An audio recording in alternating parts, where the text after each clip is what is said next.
নমস্কার, সবাইকে স্বাগত জানাচ্ছি টুইঙ্কলশ্রী ইউটিউব চ্যানেলেতে। আমি চলে এসেছি তোমাদের জন্য একটি ব্রেকিং নিউজ আছে, সেই সংক্রান্ত তথ্য তুলে ধরবো বলে।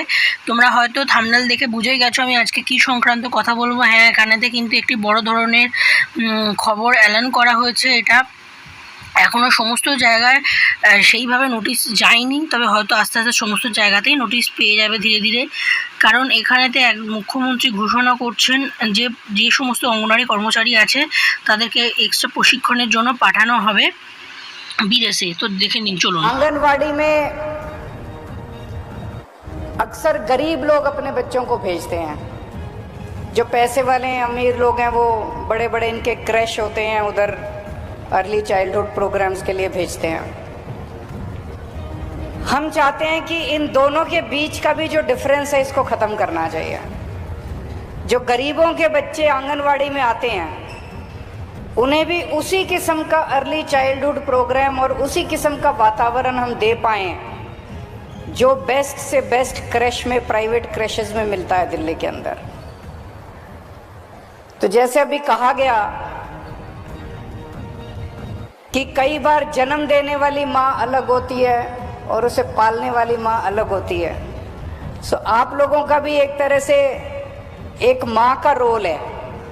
एक बच्चा जब 3 साल का बच्चा आंगनवाड़ी में आता है तो घर में उसको पालने वाली माँ अलग होती है, लेकिन वो कई घंटे आप लोगों के साथ बिताता है। और जिस बैकग्राउंड से लोग आते हैं, बहुत गरीब बैकग्राउंड से लोग आते हैं, उनके घर में गरीबी की वजह से बहुत टेंशन होती है, झगड़े होते हैं, माँ बाप के झगड़े हैं, भाई बहन के झगड़े हैं, पड़ोसियों के झगड़े हैं। उसकी वजह से वो बच्चा भी बहुत टेंशन में रहता है। लेकिन जब वो आंगनवाड़ी में आता है, अगर आंगनवाड़ी में उसे बहुत अच्छा माहौल मिलने लग जाए तो मैं समझता हूँ कि उसका बचपन जो है वो और अच्छा बना सकते हैं हम लोग। अभी जैसे कहा गया, पूरी जिंदगी में एक बच्चा, एक इंसान जितना सीखता है, पैदा होने से लेके 100 साल तक की अगर उसकी ज़िंदगी है, उसमें जितना सीखता है उसका 85%, 85% वो पहले 6 साल में सीखता है, और बाकी पूरी 94 ईयर्स में, 94 साल में वो केवल 15% सीखता है। 85% वो पहले 6 साल में सीखता है, बोलना सीखता है, पहचानना सीखता है, तरह तरह की चीज़ें सीखता है। तो एक तरह से एक बच्चा कैसा बनेगा उसमें आप लोगों का बहुत बड़ा योगदान है। मॉरल वैल्यूज़ हैं, इमोशनल साइकोलॉजिकल वैल्यूज़ है, बहुत सारी चीज़ें आप लोग उस बच्चे को सिखा सकते हैं। अभी तक आंगनवाड़ी को केवल कि बच्चे आएंगे उनको मिड डे मील देना है, खिलाने का और पोषण का सेंटर माना गया। हम इस धारणा को बदलना चाहते हैं। ये केवल खिलाने का और पोषण का सेंटर नहीं है, ये अर्ली चाइल्डहुड लर्निंग का भी सेंटर होना चाहिए, जहाँ पे बच्चे को खेल के माध्यम से तरह तरह की चीज़ें सिखाई जाएं और ज़्यादा वैल्यू सिस्टम और उसकी इमोशनल और साइकोलॉजिकल नीड्स को पूरा किया जाए।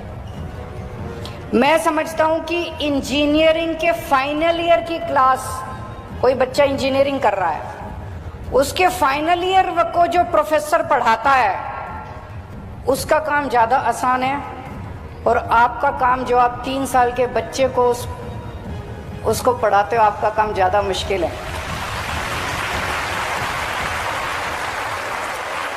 इंजीनियरिंग वालों को पढ़ाना तो बड़ा आसान है, किताब पढ़ ली और जाके वहाँ पे ब्लैक बोर्ड पे लिख दिया और उगल दिया वहाँ पे। लेकिन एक बच्चे के साथ, आत्मीयता के साथ उस बच्चे की परवरिश करना बहुत मुश्किल है, बहुत कठिन। শুনতেই পেলেন এখানেতে উনি কি বললেন। উনি হচ্ছেন অরবিন্দ কেজরিওয়াল, উনি একজন মুখ্যমন্ত্রী, অন্য স্টেটের মুখ্যমন্ত্রী। তো উনি ঘোষণা করছেন, আপনারা শুনে নিলেন অঙ্গনওয়াড়ি কর্মীদের উনি কোন জায়গায় কোন চোখে দেখছেন, আপনি আসলে বুঝতে পেরেছেন। এবং একটি নিউজ পেপারের মাধ্যম দিয়ে পরিষ্কার এটি ঘোষণা করা হয়েছে, আপনারা দেখতে পাচ্ছেন লেখাটি উপরেতে, যে উনি বলছেন যে অঙ্গনওয়াড়ি কর্মচারী অর্থাৎ অঙ্গনওয়াড়ি কর্মী যারা আছে আর কি, তাদের কথা বলা হচ্ছে এখানেতে। অঙ্গনওয়াড়ি কর্মী যারা আছে তাদেরকে এক্সট্রা প্রশিক্ষণের জন্য বিদেশে পাঠানো হবে। কারণ বলতে চাইছেন যে অঙ্গনওয়াড়িতে যে সমস্ত বাচ্চারা পড়াশুনো করতে আসে, এখন অঙ্গনওয়াড়িতে খুব কম বাচ্চা পড়াশুনো করতে আসছে। তার কারণ হচ্ছে বেশিরভাগ বাবা মায়েরা যারা বড় ফ্যামিলি থেকে বিলং করছে, অর্থাৎ যাদের রিচ ফ্যামিলি থেকে যারা বিলং করছে সেই সমস্ত বাচ্চাদেরকে অঙ্গনওয়াড়ি থেকেও পাঠাচ্ছে না, তাদেরকে পাঠাচ্ছে বিভিন্ন ধরনের বেসরকারি সংস্থা বা বেসরকারি স্কুলগুলোতে।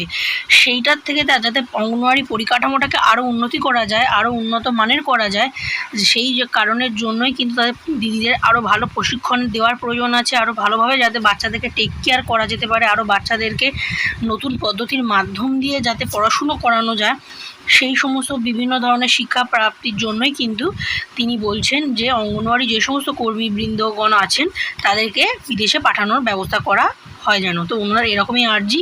তো এরকম বিভিন্ন জায়গাতেই কিন্তু এই ধরনের কথা উঠে আসছে এবং অনেকেই সহমত করেছে, অনেক রাজ্যের মুখ্যমন্ত্রী এতে সহমত করেছেন। তো আপনাদের কি মতামত সেটা অবশ্যই কমেন্ট সেকশানে জানাতে ভুলবেন না। আমাদের রাজ্যের যে সমস্ত অঙ্গনে দিদিরা এই ভিডিওটি দেখছেন ওনারাও কি একই সহমত পোষণ করছেন? সেটা যদি হয় তাহলে অবশ্যই নিজে কমেন্ট সেকশানে জানাবেন যে আমাদের এখানেও অঙ্গনওয়াড়ি যে পরিকাঠামোটা আছে, যেভাবে সিস্টেমে স্কুলটা চলছে সেরকমই চলবে, নাকি এটা আরও উন্নত মানের করার প্রয়োজন আছে বলে তোমরা দিদি ভাইরা মনে করো, অবশ্যই সেটা জানাতে ভুলবে না। এবং যে বিভিন্ন ধরনের যে সমস্ত বেসরকারি যে স্কুলগুলোতে বাচ্চাদেরকে পড়ানো হচ্ছে এখনকার দিনে, তাদেরকে টেক্কা দেওয়ার প্রয়োজন এসে পড়েছে বা সময় এসে পড়েছে কিনা সেটাও তোমরা কমেন্ট সেকশনে জানাতে ভুলবে না। আজকে ভিডিওটি এখানে শেষ। নিত্য নতুন এরকম আপডেট পেতে গেলে 80 ডে সংগ্রহ অবশ্যই চ্যানেলটা সাবস্ক্রাইব করতে ভুলবে না। Thank you so much.